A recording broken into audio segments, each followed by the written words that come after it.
Commander Taliban pressed her four purple hands against the cold metal console as another warning signal flashed red across her screen. The Vexstack war machine had just destroyed another one of their peaceful colonies. Thousands of innocent families were gone in the blink of an eye.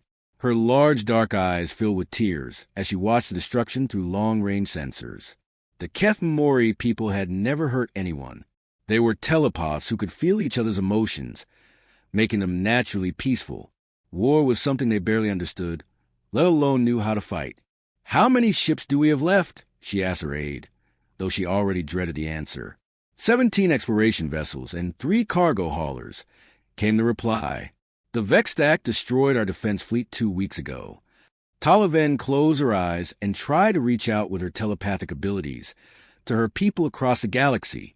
All she felt was fear, desperation, and the dying thoughts of those under attack. The Vexstack weren't just conquering worlds. They were wiping out entire populations for fun. She activated the emergency beacon for what felt like the 100th time this month. The message would go out to every major civilization in the galaxy. Surely someone would help them. "This is Commander Taliban of the Keth-Mori Confederation." She spoke into the transmitter, her voice breaking with emotion. "We are a peaceful people facing complete extinction. The Vexstack hegemony advances through our space, destroying everything in their path. Please, if there is any civilized species willing to help, we desperately need military aid." The response came quickly from the elegant Altarian Republic. Their crystalline beings sent a formal message expressing deep sympathy, but explaining they couldn't risk war with the Vexstack. "Too dangerous," they said. The ethereal collective, floating beings of pure energy, sent similar regrets, as did the mechanical Nexus civilization. One by one, every advanced species in the galaxy gave the same answer. They were sorry, but they couldn't help. Taliban slammed her fist against the console in frustration. These were the same civilizations that preached peace and cooperation at galactic councils.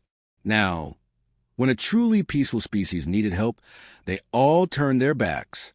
Her communications officer, a young Keth-Mori named Veldor, approached hesitantly. "Commander, there is one option we haven't tried. We could open all communication channels, including the restricted frequencies." "The dark sectors?" Taliban asked, horrified. "Those reach the primitive worlds, the barbaric species that haven't achieved proper civilization yet.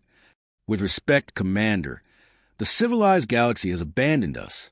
Maybe the uncivilized one will care." Meanwhile, 93 light-years away, Lieutenant Colonel James Mitchell sat in a dimly lit room filled with glowing screens. Luna Station orbited Earth's moon, hidden from galactic sensors by advanced stealth technology. For over 40 years, humanity had been the galaxy's best-kept secret. "Sir, we're picking up that distress signal again," reported Captain Rebecca Thompson, a sharp-eyed woman with graying hair. "The Keth-Mori are getting desperate.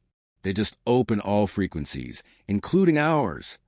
Mitchell studied the data streaming across his screens. His teams have been monitoring galactic communications since humanity first detected them decades ago. They knew about every major species, their technologies, their politics, and their weaknesses. The galaxy had no idea Earth even existed. "What's our intel on the situation?" he asked. "The Keth-Mori are exactly what they claim, peaceful telepaths with advanced technology, but zero military capability," Thompson replied. "The Vexstack are a different story. Brutal, expansionist, and they've been steamrolling through that sector for months. They don't just conquer, they completely wipe out the species they attack." Mitchell nodded grimly. Earth had been preparing for this moment since they first learned about galactic civilization. Humanity had spent decades building ships, training soldiers, and developing weapons in secret. They'd been waiting for the right opportunity to reveal themselves to the galaxy. "The galactic powers won't help?" he asked, though he already knew the answer. "All major civilizations have declined. They consider the Vexstack too dangerous to fight." Mitchell almost smiled at that. Earth had faced ice ages, asteroid impacts, supervolcanic eruptions, and countless other extinction events. Humanity had evolved from apex predators on a world that actively tried to kill them every single day. What the galaxy considered impossibly dangerous, humans might consider Tuesday. "Sir, Should we respond to their distress call? Thompson asked. Mitchell stood up slowly, his weathered face showing the scars of someone who'd survived Earth's harsh military training. He walked to the viewing port and looked out at the blue-green world below, a planet the galaxy had classified as so dangerous that only the most primitive life could possibly survive there. Contact Admiral Carson, he said quietly. Tell her it's time to go active. The galaxy is about to learn that their worst nightmare just became someone else's salvation. Back in Kethmori space, Talaven received an unexpected response to her desperate plea. The message came from coordinates in a region marked as Uninhabitable Wasteland, Sector Sol, home to a Class 12 hazard world that supposedly couldn't support intelligent life. The transmission was clear and professional. Kethmori vessel, this is a United Earthship Defiance. We have received your distress call and are responding. Prepare for first contact. The U.S. Defiance emerged from hyperspace like a dark shadow against the stars. Its black hull was covered in scorch marks and metal patches that told the story of countless battles with Jupiter's radiation storms and asteroid mining operations. This wasn't the sleek, elegant design favored by galactic civilizations. This was a warship built by survivors. Captain David Thompson stood on the bridge, his steel-gray eyes scanning the tactical display. 3 Vextac scout ships were already probing the outer edges of the Kethmori home system. His crew moved with quiet efficiency around him, each one bearing the physical marks of Earth's harsh environment. Scarred hands from working with dangerous machinery, eyes that constantly scanned for threats, and the lean muscle of people who'd grown up fighting for survival. Open a channel to the Kethmori commander, Thompson ordered. The main view screen flickered to life, revealing Commander Talaven. Her 4 purple arms gestured nervously as she took in the sight of the human crew. Her large dark eyes widened in shock, then fear, as she processed what she was seeing. Thompson's forward-facing eyes marked him as a predator species. The visible canine teeth when he spoke suggested a carnivorous diet. Most disturbing of all were the network of scars across his neck and hands, evidence of surviving violence that would kill most galactic species. Greetings, Commander, Thompson said in perfectly fluent Kethmori. His voice was calm, but there was an underlying edge that spoke of controlled violence.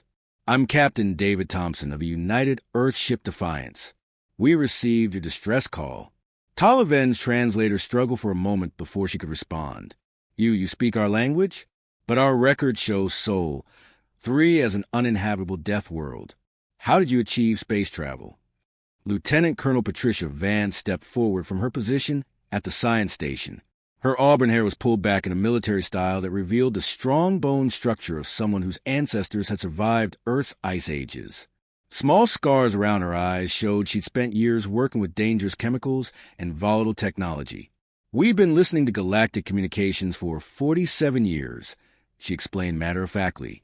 We've learned 17 major galactic languages, studied the biology and technology of 43 different species, and mapped the political structures of every major civilization. The implications hit Talaven like a physical blow. You've been watching us? For decades? But first contact protocols clearly state that initial communication should dash. Those protocols don't apply to species the galaxy pretends don't exist. Thompson interrupted. Your star charts list our system as uninhabitable wasteland. Your xenobiology texts claim no intelligent life could survive on a Class 12 hazard world. Makes it easy to observe when no one's looking for you. Master Sergeant Robert Clark, manning the tactical station, allowed himself a grim smile. His hands bore the calluses of someone who'd spent years training with weapons in Earth's most hostile environments. We know more about your species' strengths and weaknesses than your own government does. We also know exactly what the Vextac are planning. Our scans show their main battle fleet will reach your homeworld in 18 hours, Vance added, consulting her datapad. They're not coming to conquer. They're coming to exterminate. Total population removal is their standard operating procedure. Talaven's 4 hands trembled as she processed this information. Can you help us? We have no weapons, no military training. Our people are telepaths. We feel each other's pain. War is almost impossible for us to comprehend. That's why we're here, Thompson replied. Earth taught us that in nature, predator species often protect other animals in their territory. not out of kindness, but because a stable ecosystem benefits everyone. What kind of weapons do your people carry? Taliban asked desperately. Do you have kinetic projectiles? Fusion warheads? We know primitive species often develop crude but effective armaments. The human crew exchanged glances that would have been invisible to most aliens, but spoke volumes to those who knew how to read predator body language. Clark's scarred hands moved over his console with practiced ease. Ma'am, we're from a world where the weather tries to kill you every day, he said casually. Where the wildlife hunts in coordinated packs and the geology regularly attempts species extinction. Our weapons aren't primitive, they're practical. We don't build weapons to be elegant or energy efficient. At advance. We build them to work in any environment, against any enemy, under any conditions. Because on Earth, if your equipment fails, you die. Thompson stepped closer to the view screen, his predator eyes focusing directly on Taliban. Commander, your people call for help because civilized species abandoned you. We're not civilized by galactic standards. We're survivors. And survivors don't abandon their own. The transmission cut out as proximity alarms began blaring throughout the Defiance. Vexstack scout ships had detected their presence and were moving to attack positions. Red alert, Thompson announced calmly. All hands to battle stations. Time to show the galaxy what Earth's children learned about warfare. As the human ship prepared for combat, Taliban stared at the now-empty view screen. For the first time since the war began, she felt something she'd almost forgotten. Hope. These terrifying creatures from the death world might just be exactly what her people needed. War Prime Gextal stood on the command deck of his flagship, studying the pathetic defenses of the Kethmori homeworld. His reptilian features twisted into what passed for a smile among the species. Below them, a single alien vessel held position in low orbit, apparently the only response to the Kethmori distress calls. One ship, he hissed to his tactical officer. These primitives sent one ship to stop the might of the Vexstack hegemony. How laughably desperate they must be. His aide, Subcommander Vex Cole, checked the sensor readings again. War Prime, the vessel appears to be from an unknown species.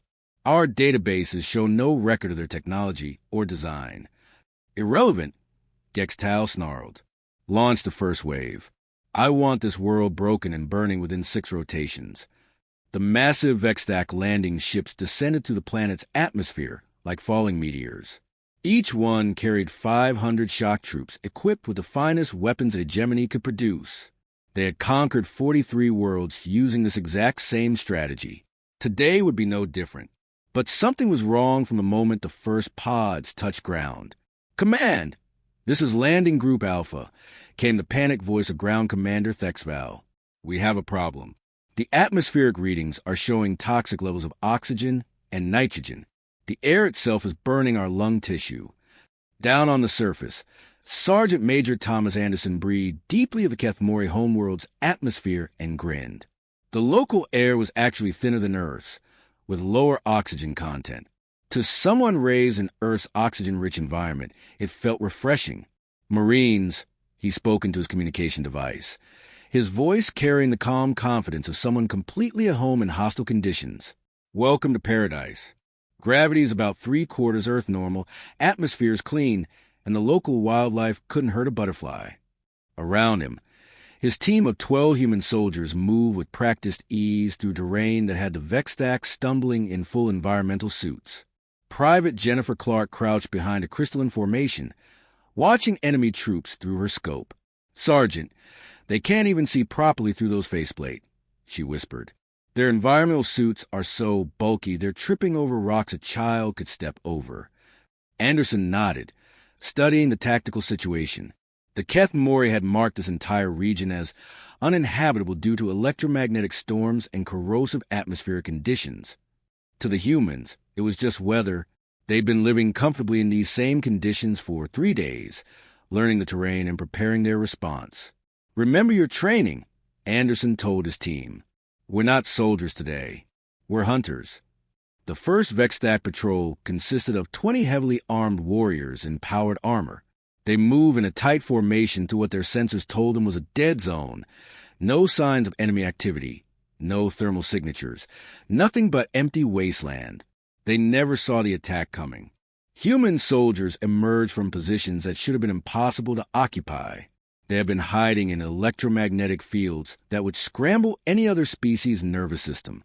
They used the planet's acid rain as camouflage, letting the corrosive droplets run off gear designed to survive Venus probe missions. The Vexstack patrol simply vanished. No distress signals, no weapons fire recorded by their sensors. One moment they were there, the next they were gone. "This is impossible," Gextal muttered, staring at his tactical displays. How can an entire patrol disappear without trace? The second patrol suffered the same fate. Then the third. By the fourth day, the mighty Vexstack invasion force was experiencing something they had never encountered before: fear. Captain Rebecca Martinez, leading a hunter team in the planet's northern wasteland, watched through her binoculars as Vexstack forces tried to establish a forward base in a valley the locals had marked as a death zone. The area was swept by regular electromagnetic storms that would kill most galactic species within hours. "Control, this is Hunter Team 3, she reported. "Enemy is attempting to establish base camp in Grid 77. Recommend we let them." "Explain," came Anderson's voice over the comm. "They're setting up in the middle of a lightning field. The local weather patterns show a Category 5 electromagnetic storm hitting that area in approximately 4 hours. If we wait, nature will do our job for us." This was the difference between civilized warfare and survival tactics. The Vexstack fought by overwhelming their enemies with superior technology and numbers. Humans fought by turning the environment itself into a weapon. When the storm hit, it lasted 18 hours. The Vexstack base was completely destroyed not by human weapons, but by the planet's own defense systems. Lightning strikes that would power a small city for months tore through their equipment like it was made of paper. The few survivors stumbled out of wreckage, their environmental suits fried, their communications destroyed, their weapons useless. They found themselves facing human soldiers who had spent the entire storm sitting comfortably in shelters made from local materials, drinking coffee and playing cards. "The primitives," gasped one dying Vexstack warrior to his commander. "They don't fight the storms. They live in them." Dr. Patricia Vance, monitoring the engagement from orbit, made careful notes about Vexstack physiology and psychology. As humanity's leading expert on alien biology, she had predicted exactly this outcome. "Admiral," she reported to the U.S. Defiance, "the enemy is experiencing systematic psychological breakdown. They're not just losing battles. They're losing the will to fight. When a species encounters an environment they can't comprehend, their survival instincts shut down." The Vexstack had spent centuries conquering worlds by bringing overwhelming force against civilized enemies who fought by civilized rules.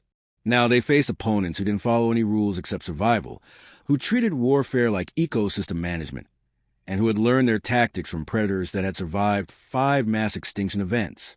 By the end of the week, War Prime Gextal realized he wasn't facing soldiers. He was being hunted by something the galaxy had never seen before, a species that didn't just survive hostile environments, but thrived in them, and had learned to turn any world into their hunting ground. Admiral Elizabeth Carson stood in the command center of the U.S. Endeavour, watching as 43 human ships dropped out of hyperspace throughout the Keth Mori system. Each vessel told a story of humanity's hidden preparation. Hulls scarred from asteroid mining operations, weapons tested in the radiation storms of Jupiter, and crews trained in Earth's most hostile environments. The galaxy was about to learn that the single ship they'd seen wasn't a desperate gamble. It was just the advanced scout. "Admiral, all ships reporting ready status," announced Commander Michael Roberts from the communications station. His weathered hands moved across controls with the precision of someone who'd spent decades preparing for this moment.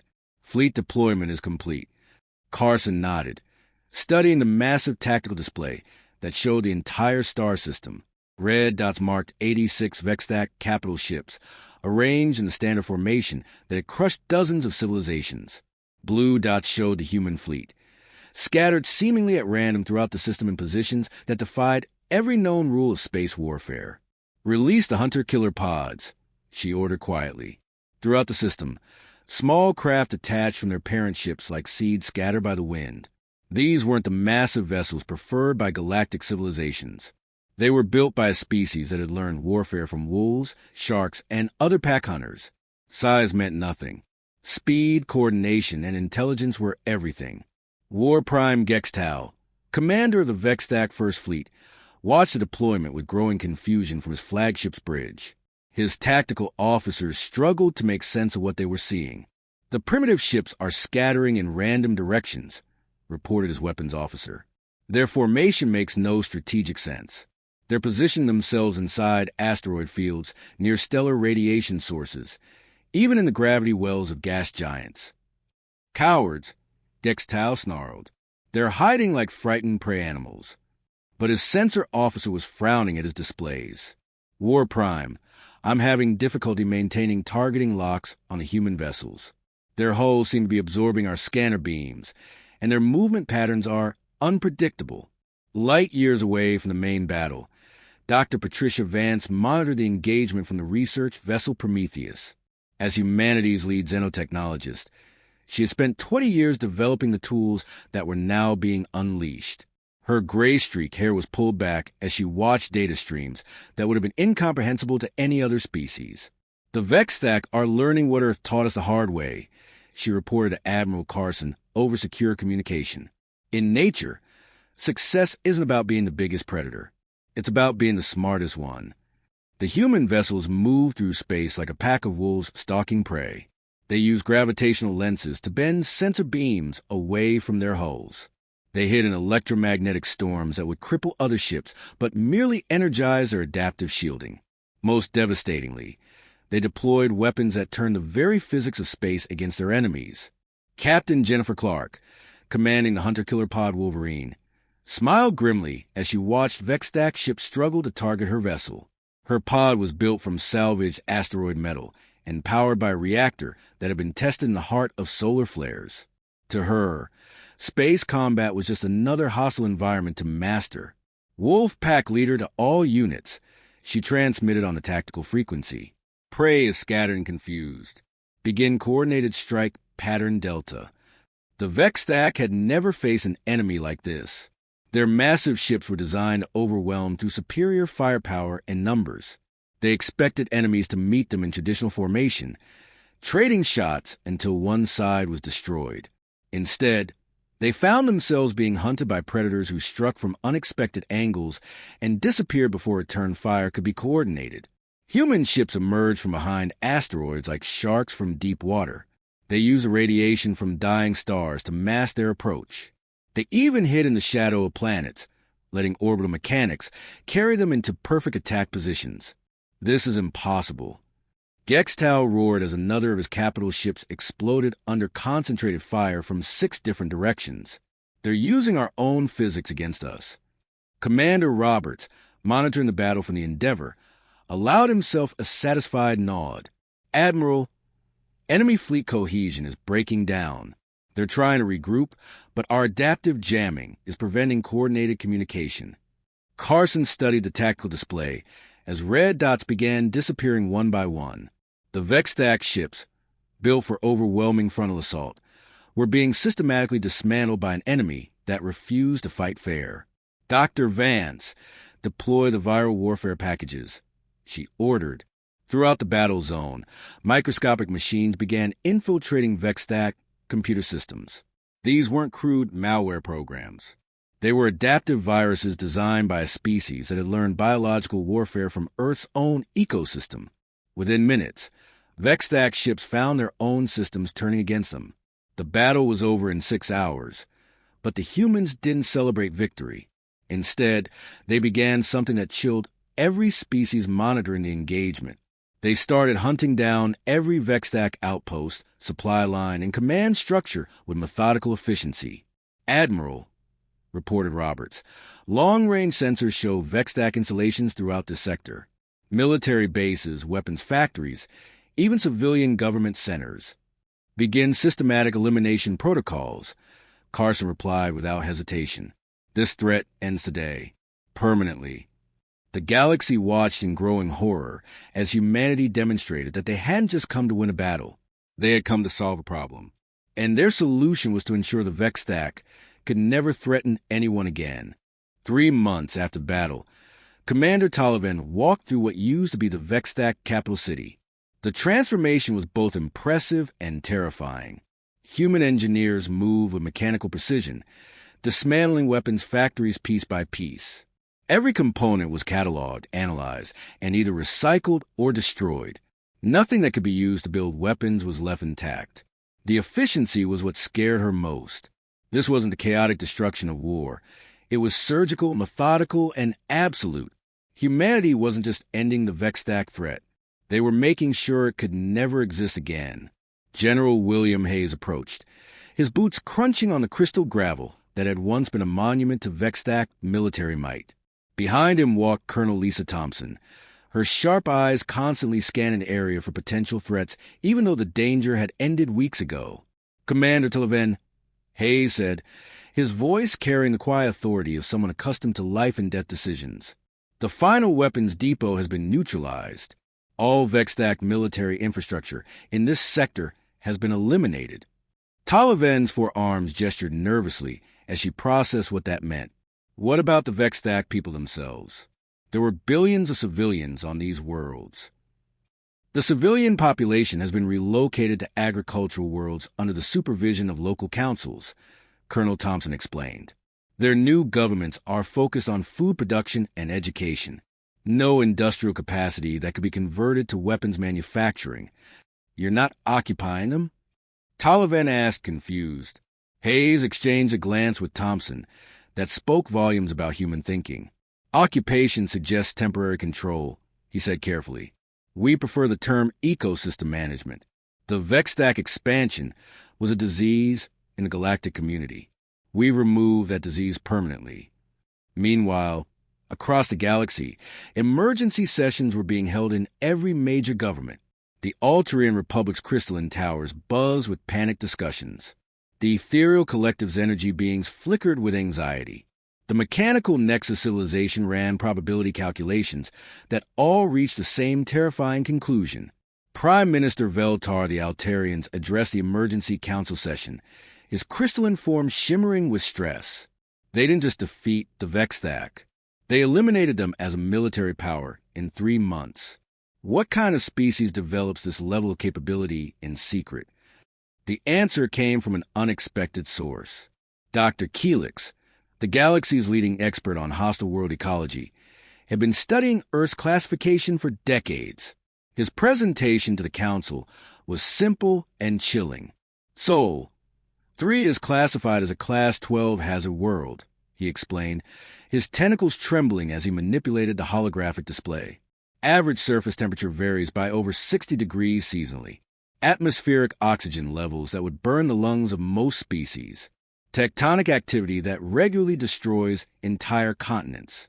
Weather patterns that include electrical storms, frozen precipitation, and wind speeds that would shred our best ships." The council members shifted uncomfortably as the presentation continued. "But most importantly," Dr. Keelix added, "so, 3 has experienced 5 major extinction events in its geological history. Each time, life not only survived but evolved to become stronger, more adaptable, more aggressive. The species that calls this world home didn't just learn to survive. They learned to thrive in conditions that would kill anything else in the galaxy." Ambassador Rachel Morrison stood before the Galactic Council for Humanity's first official address to the civilized galaxy.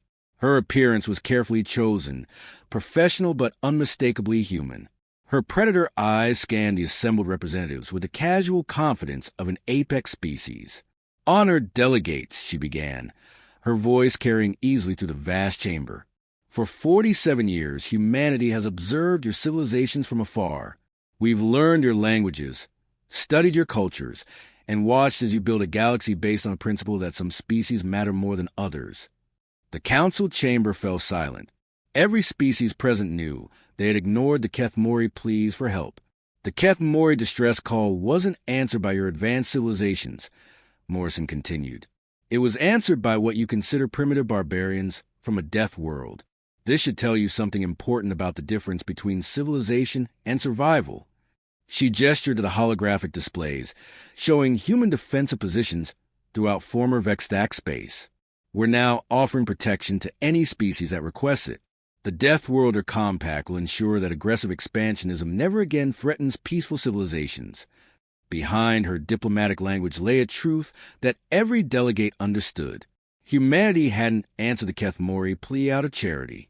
They had been waiting for an excuse to announce themselves as the galaxy's new dominant power. "Some of you are wondering about our intentions," Morrison said, reading the fear in the room perfectly. "Earth taught us that in any ecosystem, there must be apex predators to maintain balance. The Vex stack upset that balance. We've restored it. And if other species upset the balance in the future?" asked the Altrian Prime Minister, his crystalline form flickering with anxiety. Morrison's smile was perfectly polite and absolutely terrifying. "Earth also taught us that successful predators protect their territory. The galaxy is now our territory. We take very good care of what belongs to us." As the session ended, delegates from across the galaxy transmitted urgent messages to their home worlds. The age of galactic politics, as they knew it was over, humanity had emerged from the darkness between stars, and they had brought with them the hard lessons learned from surviving on a world that actively tried to kill them. The stars themselves seemed different now, watched over by guardians who understood that sometimes, to preserve peace, you had to be willing to wage perfect war.